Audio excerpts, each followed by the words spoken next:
Factorisation, इसको हिंदी में गुणनखंड कहा जाता है और यह एक बहुत ही यूजफुल चैप्टर है। यह चैप्टर आपको 9th में भी पढ़ना है, 10th में भी पढ़ना है और जब आप हायर क्लास में जाइएगा ना उसमें भी आपको फैक्टोराइजेशन पढ़ना है और इससे सवाल आता है।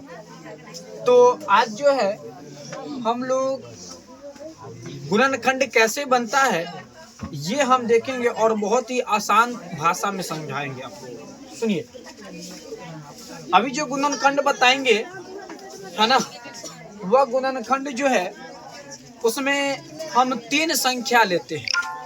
जैसे मान लीजिए हमने लिया x² प्लस 5x और प्लस 6, हमने ये संख्या जो है ले लिया, ठीक है। अब ये बनेगा कैसे, तो ध्यान से देखिए, ये हमारा क्वेश्चन है। आपको जब भी गुणनखंड बनाना हो ना तो आपको क्या करना है, पहला पे और तीसरा पे ज्यादा फोकस करना है। पहली संख्या पे और तीसरी संख्या पे फोकस करके, यानी कि जोड़ घटाव करके, गुना करके आपको ये सेकेंड वाले को पुराना पड़ता है, मतलब लाना पड़ता है। कहने का अर्थ ये हुआ कि आपको पहले वाले को और तीसरे वाले को तोड़ना है, ठीक है।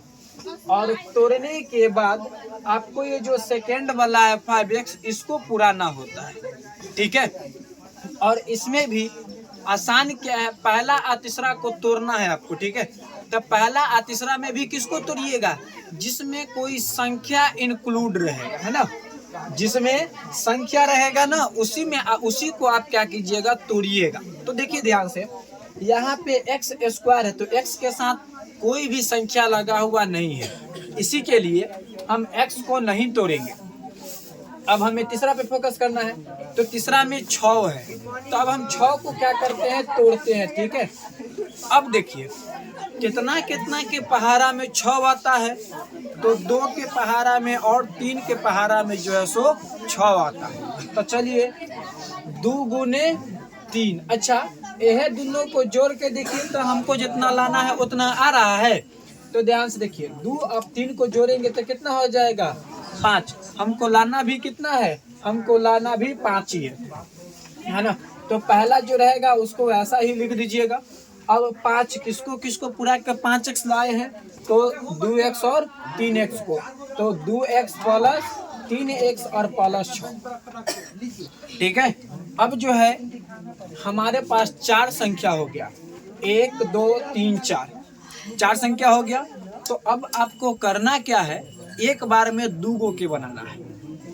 एक बार में 2 गो के बनाइएगा तो पहले इसका फिर इसका, इन दोनों को बनाने के बाद फिर लास्ट के 2 का बनाएंगे हम। तो चलिए हम पहले स्टार्टिंग के 2 गो के बनाते हैं, ठीक है।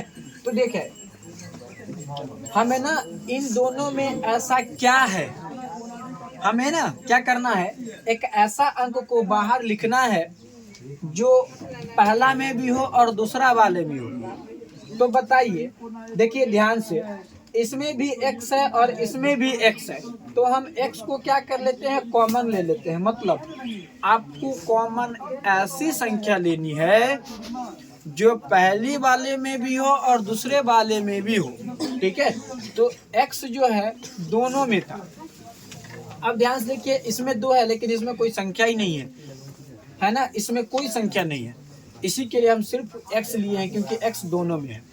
अब ध्यान से देखिए, मेरे पास x हो गया, मुझे पुराना है x², तो x में हम कितना से गुना करेंगे तो x² हो जाएगा। तो याद रखिएगा, आपको जो है मल्टीप्लाई आता है ना, x को जब मल्टीप्लाई करते हैं तो x² हो जाता है, फिर प्लस। अब हमारे पास x है, हमको लाना है 2x, तो x में हम 2 से मल्टीप्लाई करेंगे तो ये 2x हो जाएगा। अब ध्यान से देखिए, एक बार में 2 गो बन गया। अब ये जो ब्रैकेट में है ना, जो उसी संख्या को क्या करना है, दोबारा इधर लिख देना है। तो x प्लस 2 है ब्रैकेट में, x प्लस 2 लिख दीजिए, 2x तक काम हो गया। अब हमें 3x प्लस 6 को बनाना है, तो ध्यान से देखिए 2x के बाद प्लस का चिन्ह है तो दे दीजिए प्लस का चिन्ह। अब आपको पुराना है 3x, और आपके पास संख्या है x, तो x में कितना से गुना करेंगे तो 3x होगा, तो याद रखिएगा 3 से, तो दे देते हैं 3। तो देखिए प्लस प्लस प्लस 3x को गुना करेंगे 3x और 3 दूना 6 हो गया। अब जो संख्या को ना गुणन लिए हैं, मतलब कॉमन लिए हैं, वो कॉमन वाले संख्या को पहले ले लेते हैं। तो इसमें कॉमन लिए x, इसमें कॉमन लिए 3, तो x प्लस 3, इसमें से कोई एक लिख दीजिए क्योंकि दोनों सेम ही होता है, तो x प्लस 2। ये आपका क्या है, फैक्टोराइजेशन। बहुत आसान चीज है, आपको क्या करना है, बढ़िया से क्या करना, समझना और समझ करके इसको जो है सो बनाना है। समझ में